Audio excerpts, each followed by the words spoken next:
All right, we're continuing in the life of Paul. We are at the end of chapter 15. In chapter 15, we've had this false doctrine that has been brought in by what is commonly referred to as the Judaizing teachers.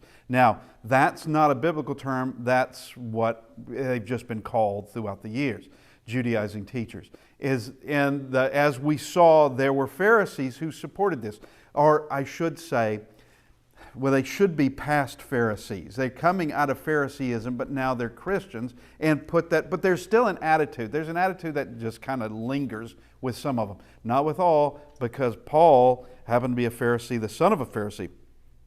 But we see where the issue is addressed, that they write, and the issue is addressed in Jerusalem. They write a letter that's to go up to back up to Antioch of Syria, and will also go up into Cilicia. And we talked about that last week, of what churches were there in Cilicia. Obviously there were. We just haven't been told about them. There are brethren in Cilicia, and my only connection there is Paul had been in Tarsus.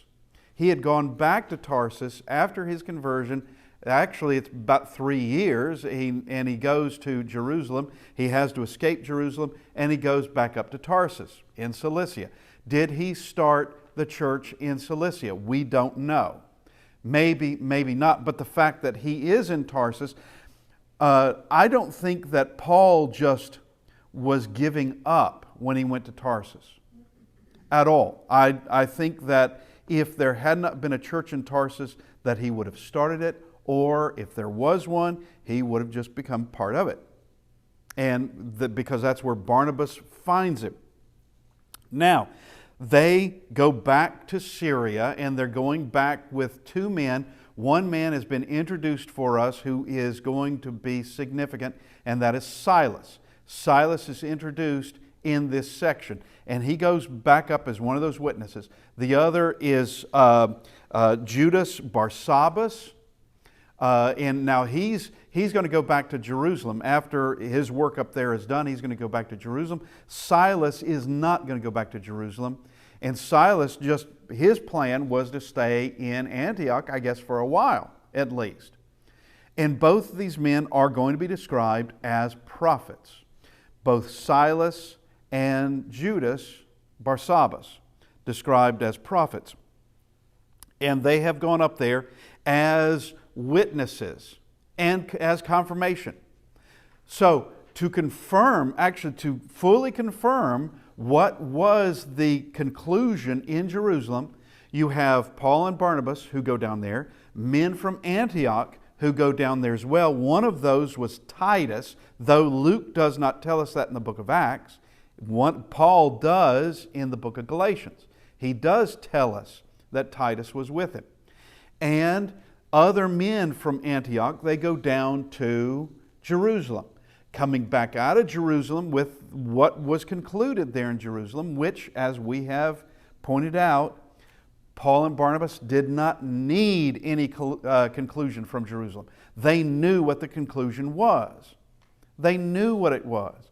But for the sake of peace and for the sake of satisfying everything and putting this thing to bed, which even then I'm not sure that it was in some corners, they come back with a letter, plus Paul and Barnabas, plus the men that went with Paul and Barnabas, Titus being one of them, plus two men from Jerusalem, Silas, Judas Barsabbas. They come with them too.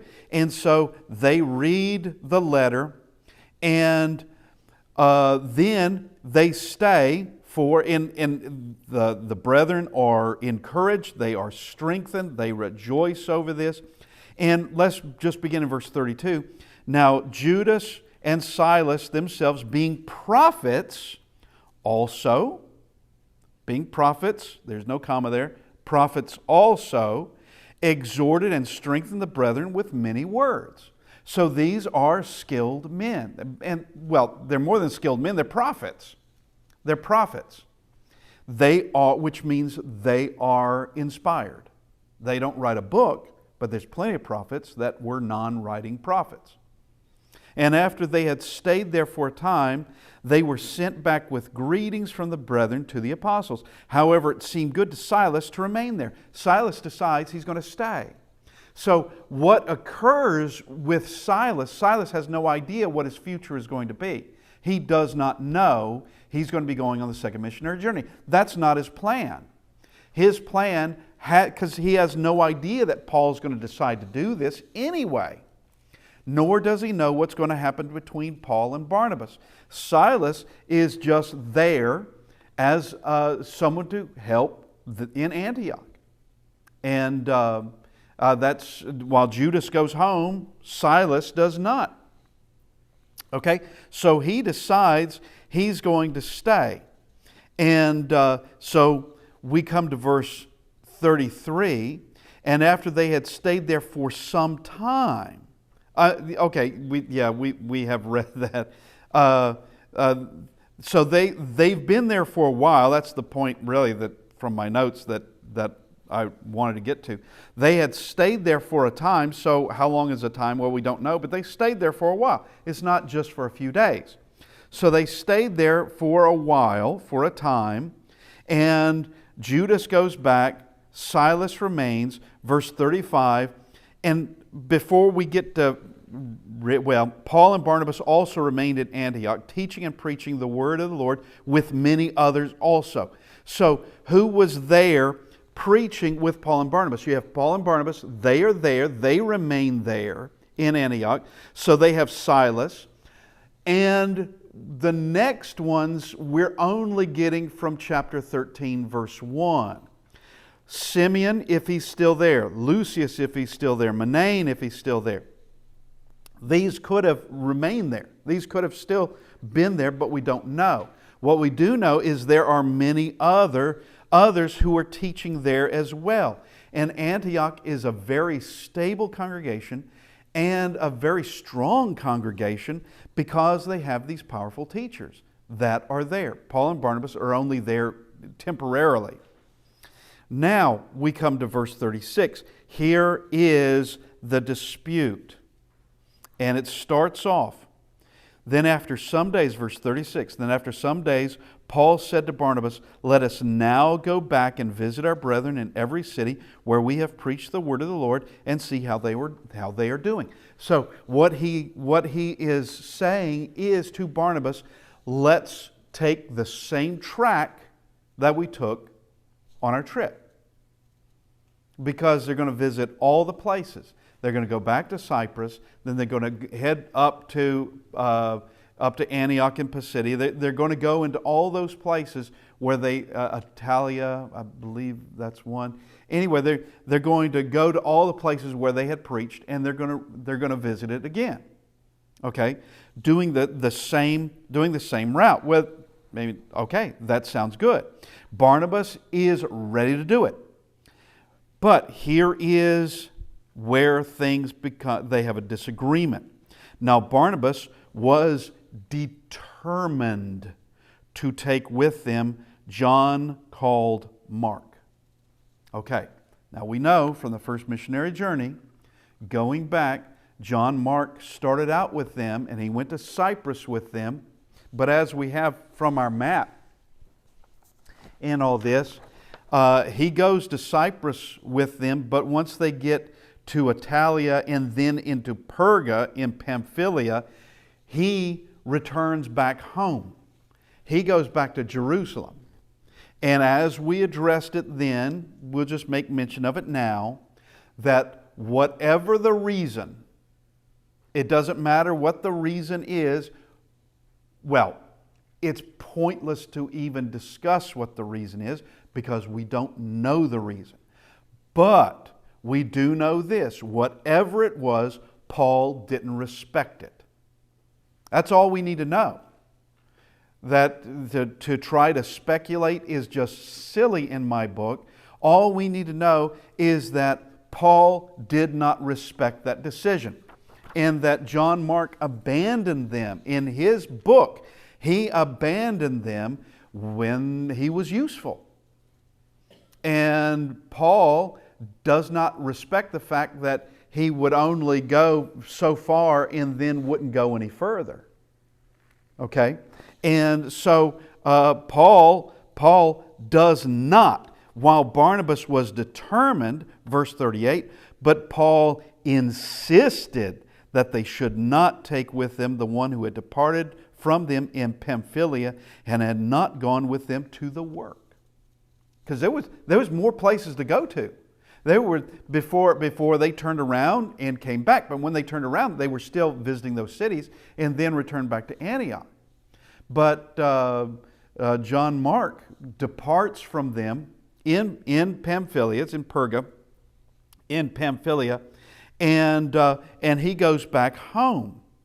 Now, here is these two words: determined, that's Barnabas, and insisted, that's Paul.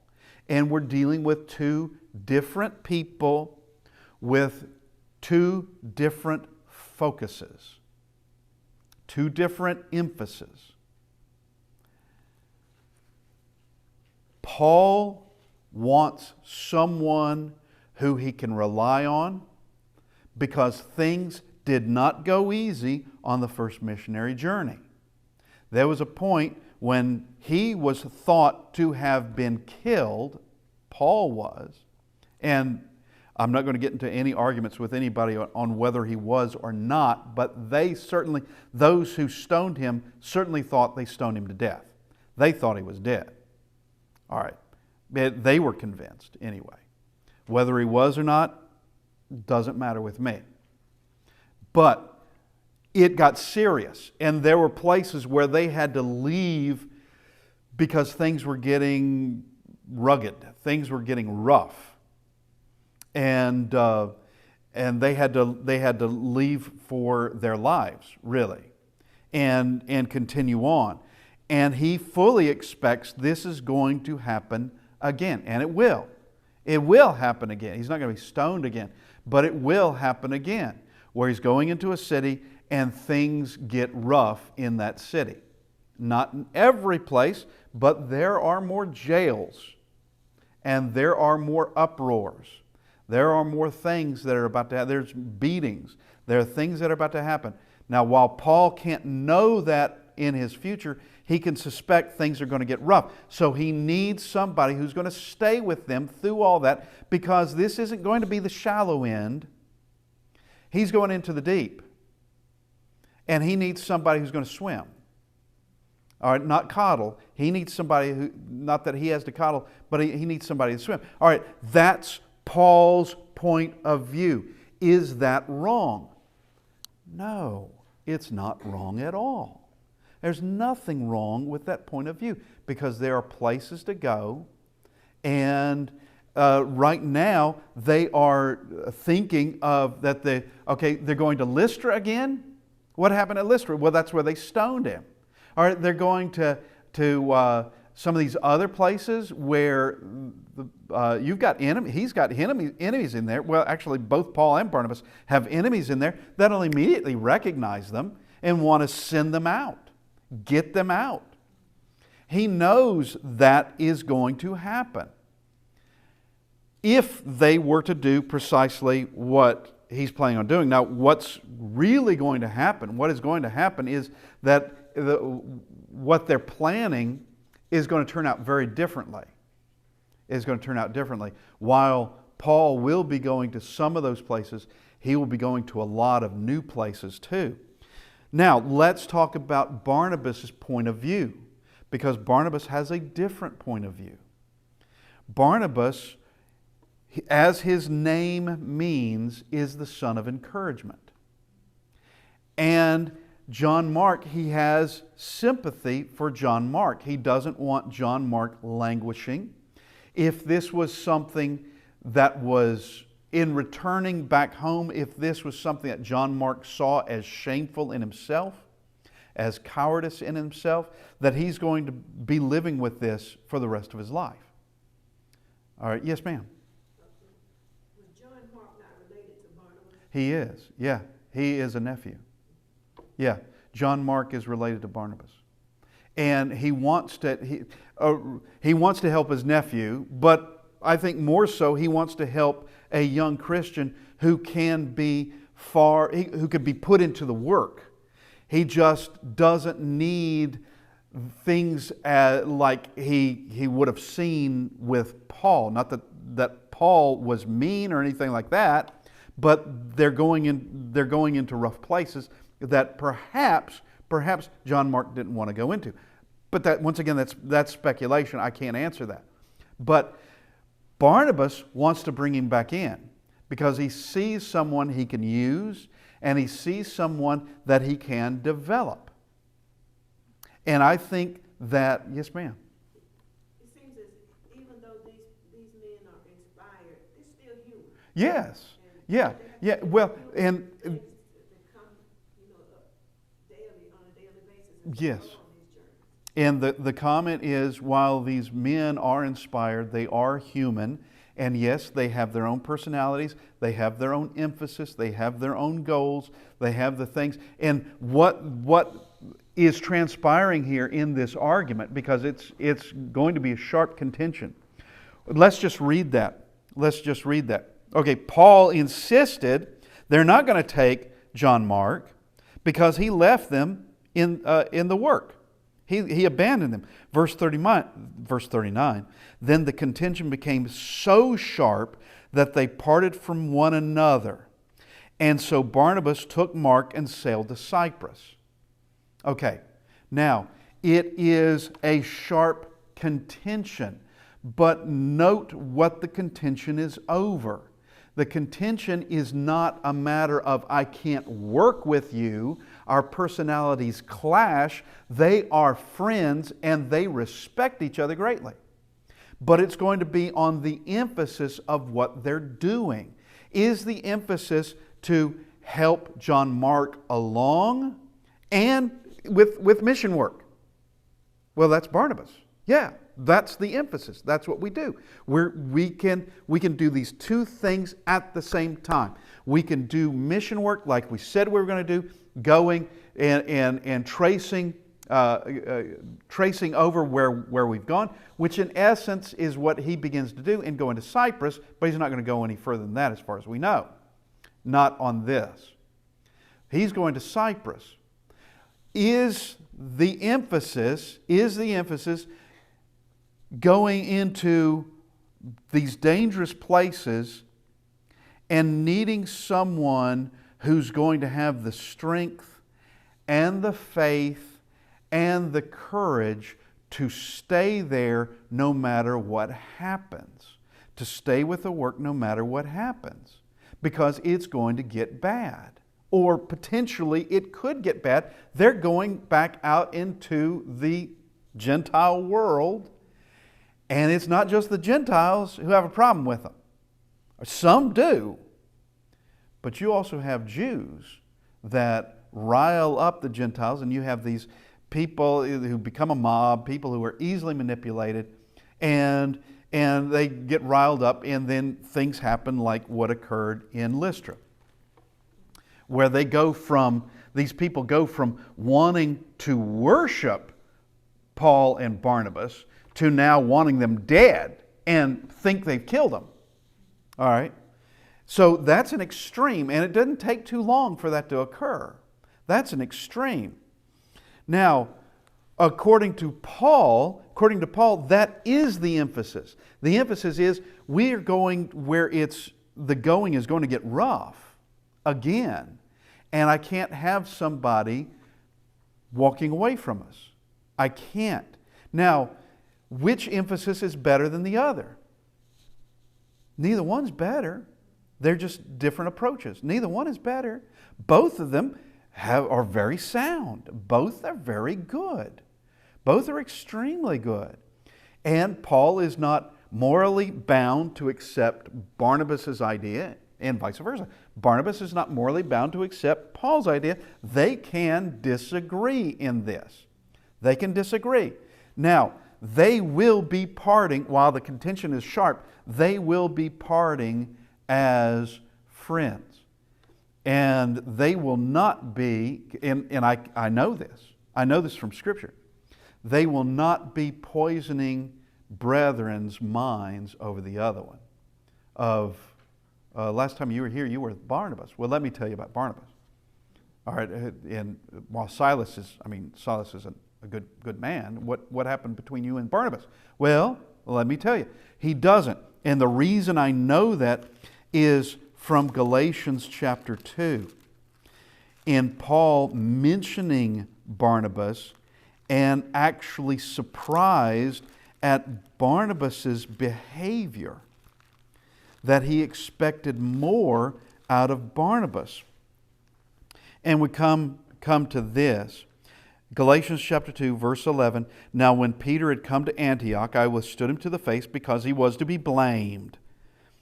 For before certain men came from James, he would eat with the Gentiles. But when they came, he withdrew and separated himself, fearing those who were of the circumcision. So this is something that occurred in the Galatian churches. This is something that had occurred there. We don't know when it occurred, but Paul is just saying that it did. There was a time when Paul was there and also Peter was there. And all was good until you have some Jews coming up. These are members of the church coming up, and then there's like this social pressure. And it happens. It happens.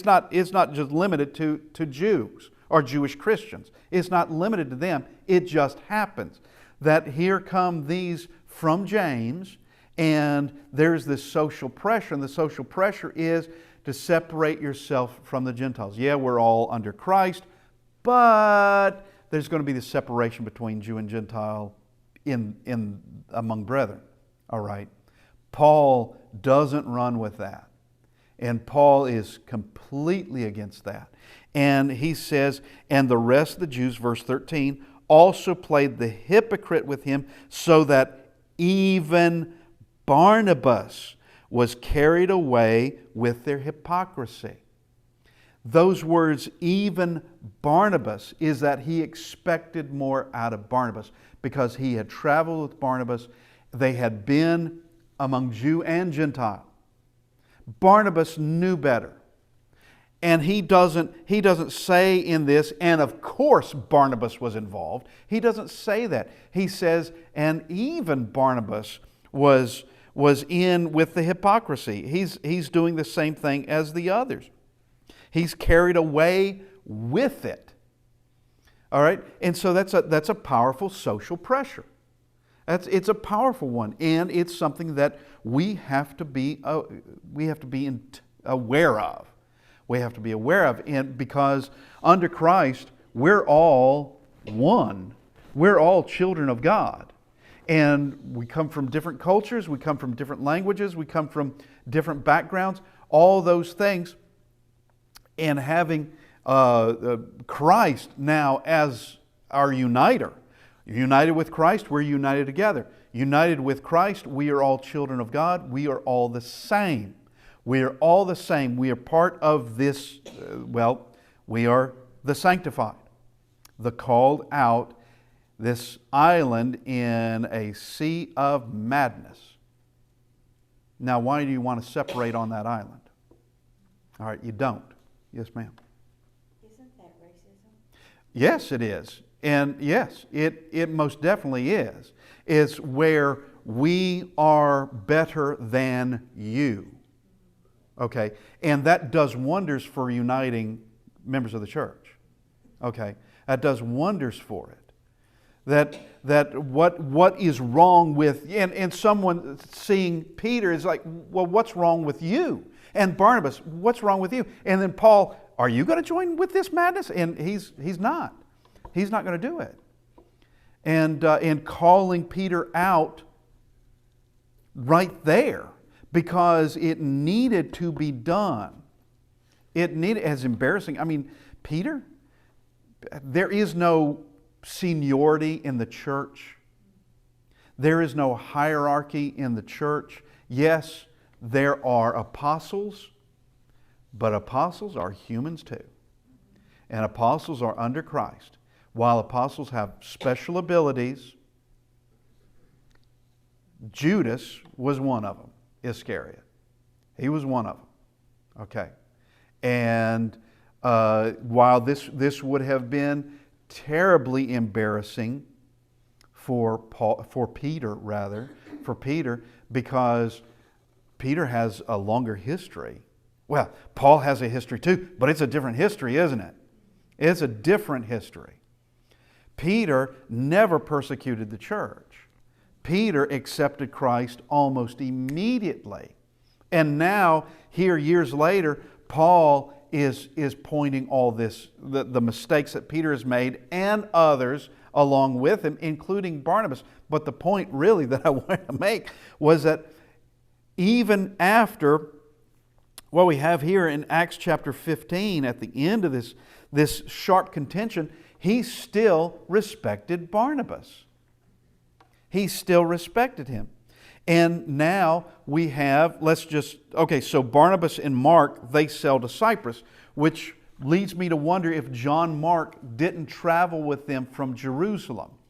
And coming back from Jerusalem, from that gathering there, to talk about the false doctrine, and going, Paul and Barnabas and Silas and Judas Barsabbas and all the others going back from Jerusalem up to Antioch, if John Mark didn't go with them. He possibly could have. It was either that or Barnabas had to go back to Jerusalem, get John Mark, and then off to Cyprus. And he could have done that too. He could have done that as well. Verse 40, but Paul chose Silas and departed, being commended by the brethren to the grace of God, which is what happened, what they did there in chapter 13. These are very similar situations. Except now there's two sets, or there's, instead of one group of two, now there's two groups of two going in different directions. Barnabas and John Mark go to Cyprus. Paul and Silas, they're going to head north. And they're going to be going to Derbe. They're going to be going to those places, and then they're going further. They're going to places that John Mark never went. Well, I'm sorry, Barnabas never went. Yeah, John Mark hadn't gone to there either. But where Barnabas had never gone. And they're going to be doing that. And so Paul chose Silas. And I think it's an important point in all this. Why didn't Paul go alone? He could have easily just packed up and left on his own. I think there's a reason in all this. When Christ sends out the 70, do you remember how he sent them out? In twos. That's right. In twos.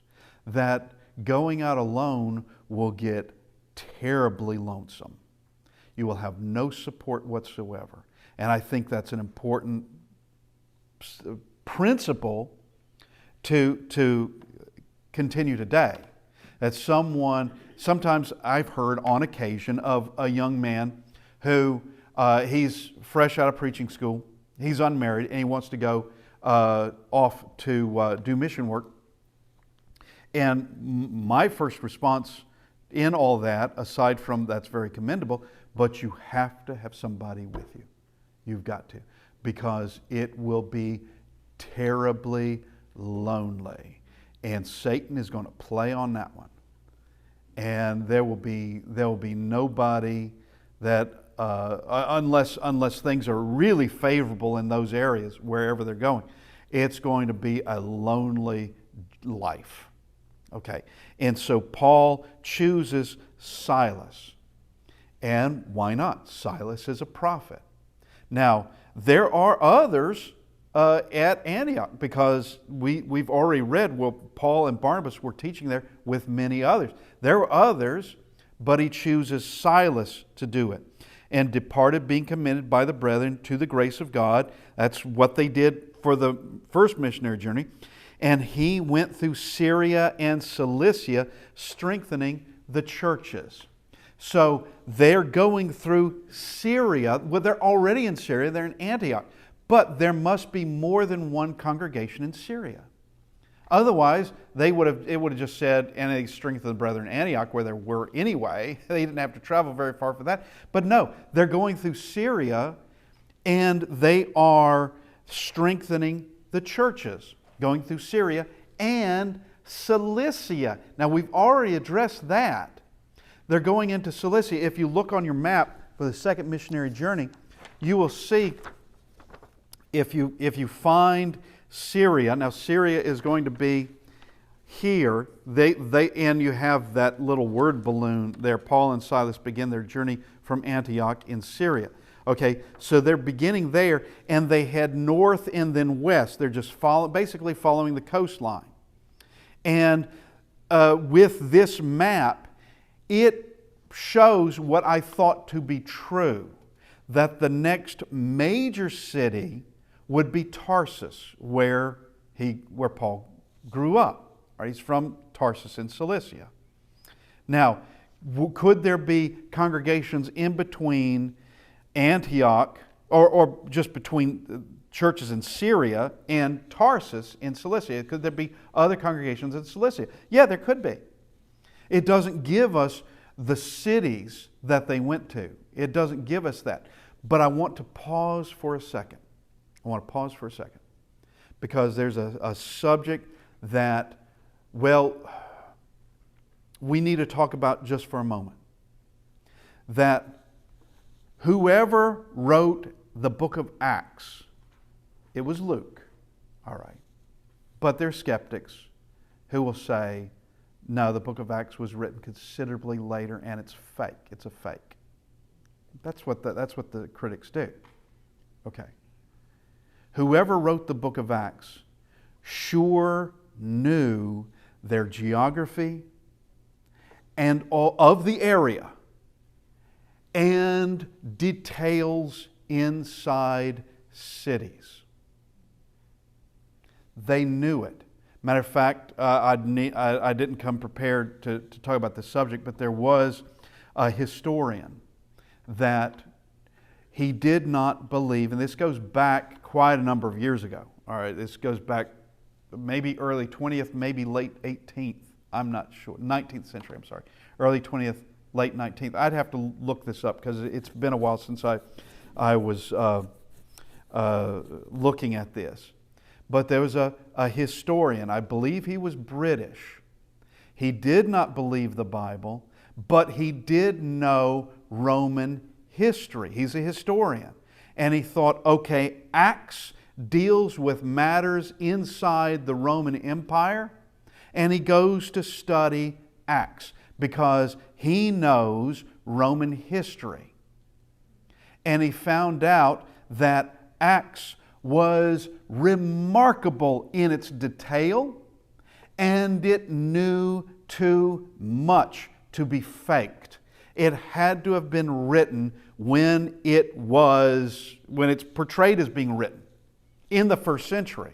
It had to be, because it knows too much about the places that Paul, Barnabas, or Paul and Silas, or in general Paul and Peter, for that matter, are going.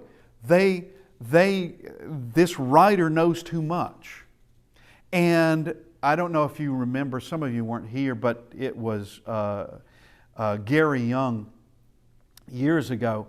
He too is a historian, a preacher, but PhD in history and Roman history at that. He spoke of the fact that there are points in the book of Acts where it's giving the names of minor dignitaries. And he said that would be impossible to do after a certain time period. Impossible to do because of the turmoil that occurred in Rome.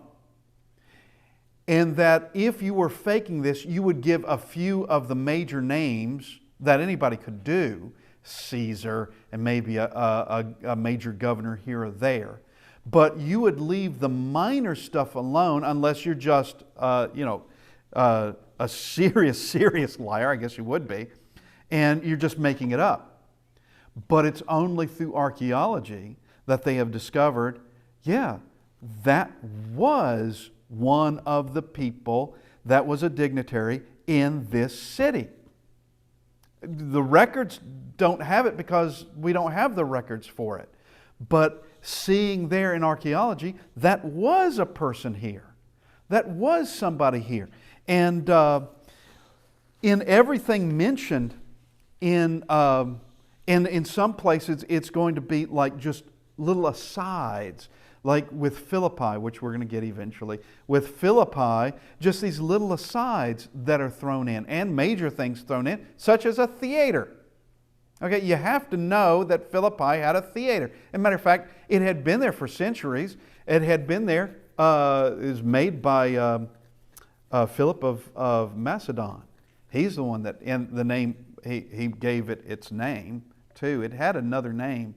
Then he went and helped him out, and he put his name to it, so it became Philippi. And he built that theater. Now, let's get back to where we're supposed to be. All right, so we've begun our second missionary journey. Now we're in chapter 16. Then he came to Derbe and Lystra. All right, now Lystra was a pretty rough place, but Derbe and Lystra in all of this, and they're not very far away. Well, they're like 60 miles apart, 60 miles apart, and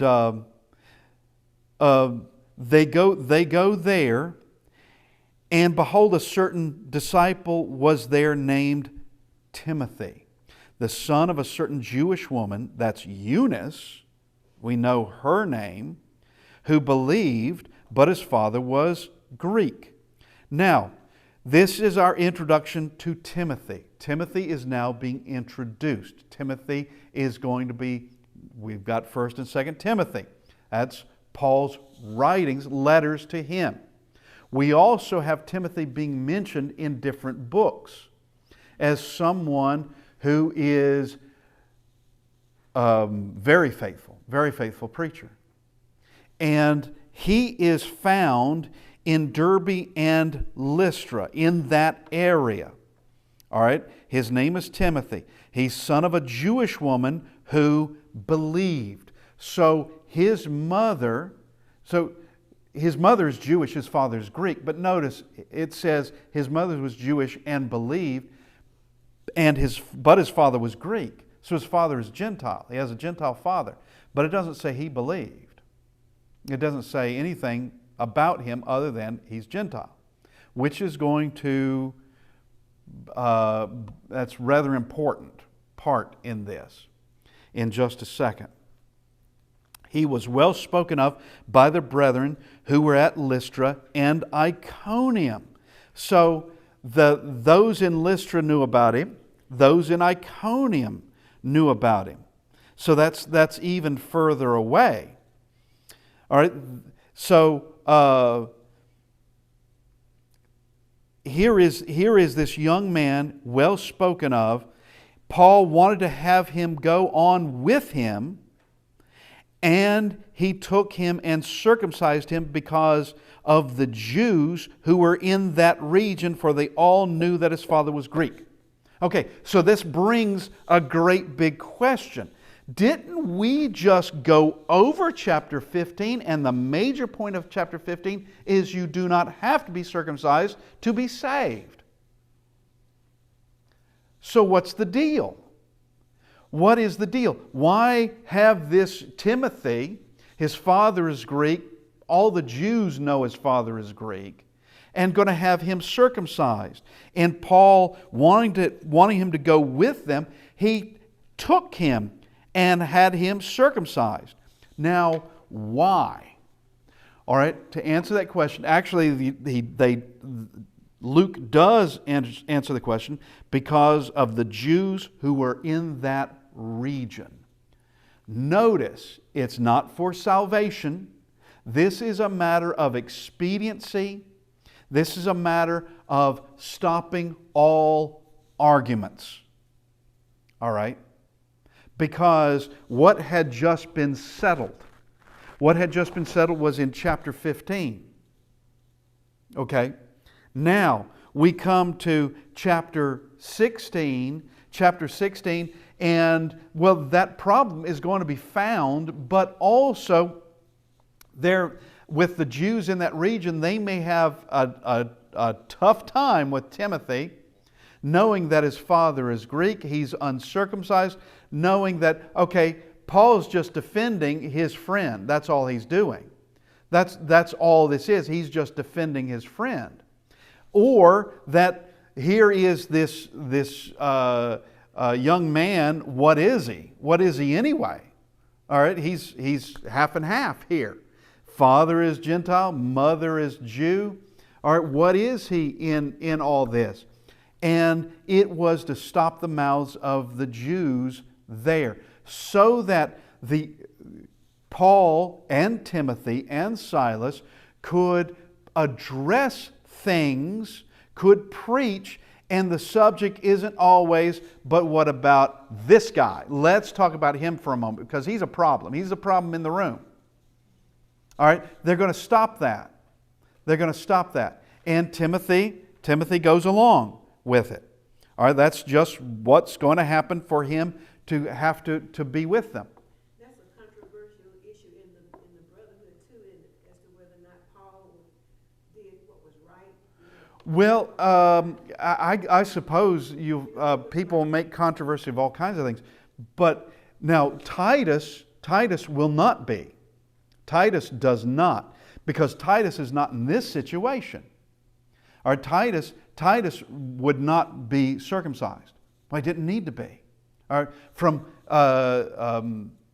going back to Galatians, let's just go to Galatians chapter 1. Let's go back there.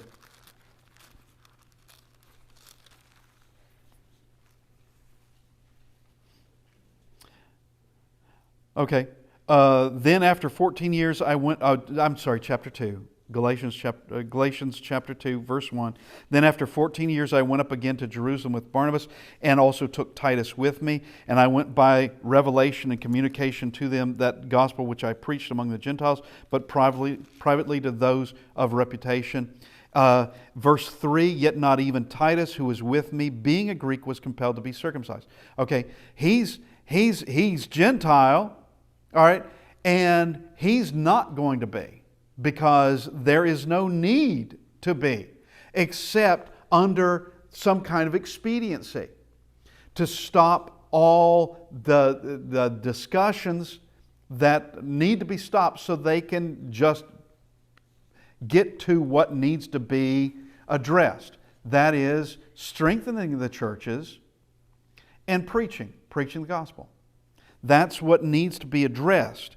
And they don't have to go trying to make excuses or trying to explain Timothy, okay, to the Jews in that region. They don't have to. And it may have already been a problem for Timothy. Timothy is from that region. They know his father is Greek. It may have already been a problem for Timothy. And Paul's going to just, here's the solution. This is what we do. Then we can move forward. This is what we do. Okay. Verse 4, and as they went through the cities, they delivered to them the decrees to keep, which were determined by the apostles and elders at Jerusalem. So they have that letter. And this is to stop those that false doctrine coming through the Judaizing teachers, to stop that this is something that is circulating. And it's circulating among the Jews. Now it's going to be circulated among the Gentiles. It's circulating, and we're stopping this mess. We're stopping this. Now, how are you going to deliver this letter? As we've already made mention. You know, this letter is all about Timothy. This letter is all about defending him. This letter is all about him, that he's part Jewish, part Gentile, and he's not. This is protecting him. That's all it's doing. And so we stop that. We stop that. Well, Paul stops it. And so they can get on to these things. Verse 5, so the churches were strengthened in the faith and increased in number daily. So here is the outcome, the positive outcome in all of this. The churches are strengthened and there is an increase. Now, next week, we will begin in a section of Paul's life that would have been tough. And it would have been many days. I cannot tell you how many days because I don't know, but it's a lot of miles. And I don't know how many miles other than giving the minimum it had to be. And I do mean absolute minimum that it had to be. But what occurs next is going to take days to do because they've got to travel on roads. And they're going to be going to different places wanting to continue with what they had been doing. But it's going to be God who will not let them go into those regions. And we'll discuss that next week. And thank everybody for being with us. And prayerfully, we can continue next week. Thank you.